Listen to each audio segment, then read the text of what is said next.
gee voice note a na ị ga-eji wee mụta ife gị nwa bụ anụmanụ ka nọ somewhere ka na-akwado na ịchọrọ ime travel ekwa ịchọrọ ime travel ịmakwa ilu ebe a ka onye ya bịa napụta guys ka onye ya ezute na airport ka onye ya eme welcome ịmarọ plan onye a ngwa gee ntị ka ị gere voice note a ka ị were wee mụta ife maka bọsị nke gị.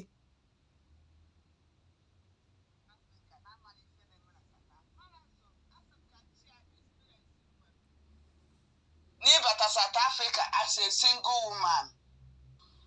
Marathon asị m ka nchi experience m nwere n'ịbata South Africa as a single woman. O nwere onye m marụ so wee sị m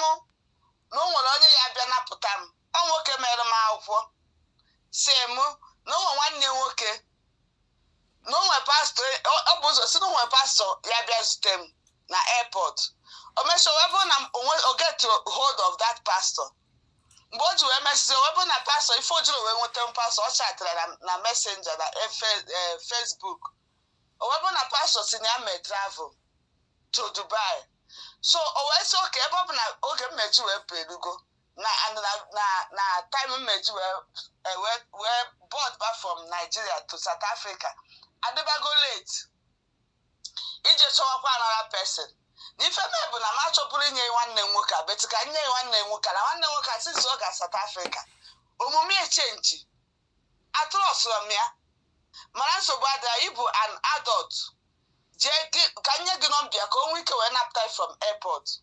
n'ịbụ adult at least ọ bịa napụtagodi from airport ihe achọziwe gị. So o wee were nọmba nwanne nwoke wee nye m mụ na nwanne nwoke wee na-achat. O nwere ụbọchị na bọọdụ anọ m na Lagos abanye ego m ana m achọzi ịbanye moto ka flight time move ngwakwa ya na nna achọzikwa ịbanye flight gbasi anya frito wee gwakwa m sị m na mmanụ ego nji mụ jidesikwa ego njisi ike ma enyekwana ya mmadụ mụ kụọ ego m pakin ọfụma mụ jide ego m ọfụma nye nwere onye nyere ego si na line aka m eji wee nweta ya ma mbata ma plane island ya South Africa. Okay, anyị wee fenie mgbe anyị na-efenizi anọkwa na the last message o send kwara mbụ na ọ sị m ma anyị eferigosi ọsị m oke anyị bịaba na ya just ndụrọpụrụ ara m kpọọ nọmbịa nsi oke ife aka a na-agakwa o na-aga anyị nọkwa burutezi ebe anyị nwe transit na Ethiopia. I drop ebe a ka a nọzi na-echekwazi mgbe anyị eji wee take kwa off. Anyị na-adị last for 2 hours. So along the line anyị na-echekwa ka anyị fenie mụ agwakwa ya sị nekwa ebe anyị nọ ọsị m oke then after that hours anyị na-eche na Ethiopia then plane anyị wee dịkwa set anyị fenikwa anyị nọzi ebe anyị fenizi mbụ wee sendere m message wee sị m sister biko na o nwere ife ka o si wee dị now na nọmba mmesendịrị ya anọda nọmba bụ onye ị ga-akpọ ma ịpụta na ihe nwetazi m na onwe ka o si wee dị na onwe ebe m chọrọ ije afịa so na onwe ebe m chọrọ ije afịa for neighboring town na ihe nweta m na o kpọsịa nọmba ịpụta ka onye a bụ ife ya bịazi pick from airport desekwa ego ya ọfụma ife na onye agha bịa pick from airport inyekwe nye ego gị desa ego gị ọfụma until ifu m nsi oke anyị na-agakwa wee mkpọkwa dị nọmba onye aza m nsị na ọsị na ọgị nwa ya bịazi ọsị m oluzie ka m lutekwazi n'airport South Africa mkpọzie the guy si the guy ya bịazia na m elutego the guy wee sị m na ya du nwa ya nwoke na ya na-eje ka o je kpọga ya na skuul na ọ bụrụ na m ma echenwu mgbe o ji wee finish ka ọ bịa ọ bụrụ na m ma eje ma m meteki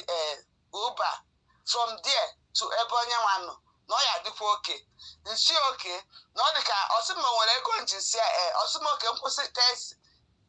Uber m kpọọ ha na onwere ndị Uber nọ side a teksi nọ na around the area mmeje mitie ka fa pikie m ife a ka anyị kwụzi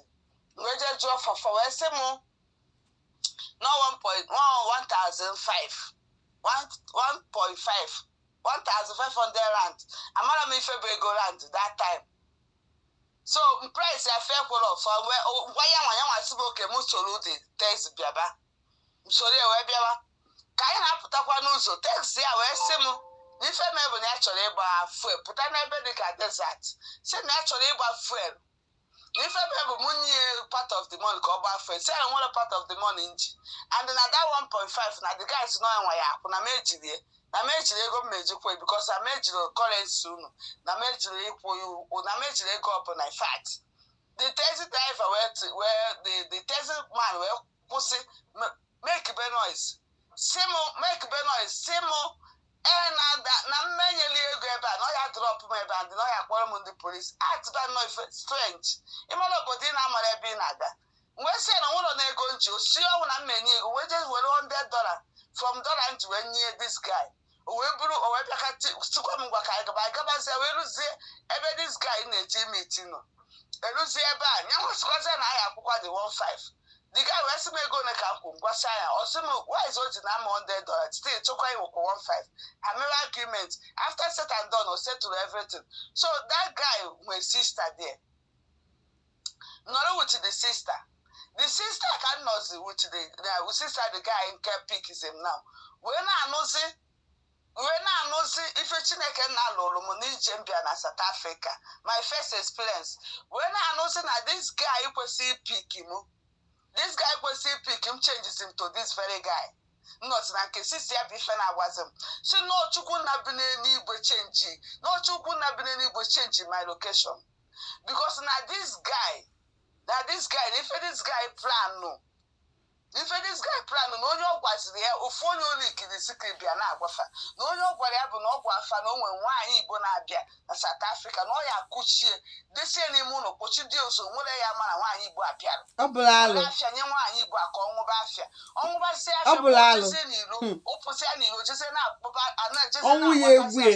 bịa na-ekuruzi afịa ma otu ọfa si eme wuti ndị obodo n'ife nwoke a nọ plan na-eti ewee sịta n'ife m otu ife na onwekwa afịa ọ gabara n'ọkwa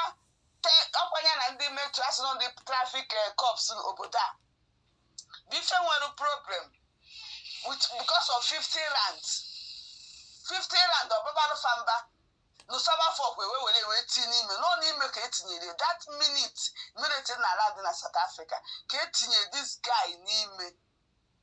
for God just we cover face ka ọ na-ebu ya nwa nabata because o nwere bad plan for me na plan o nwere bụ na ọ nabata ma ọ dịsa m n'ụlọ ya were afịa nye m nwebasị afịa mgbe pụsịra je na-agbazi ashawo bịakwa na igoro dị afịa n'aka ya na ife plan ụrụ nwaanyị Igbo ọ ka ị wee ghọtakwa ịbụrụ nwaanyị Igbo na-abịa obodo a ma rịdo onye na-abịa epiki gị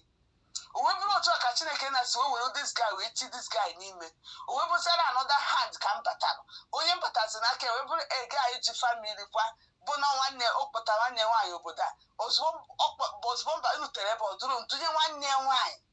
si m na nwanne nwaanyị ka m na ya na-abụ nọrọ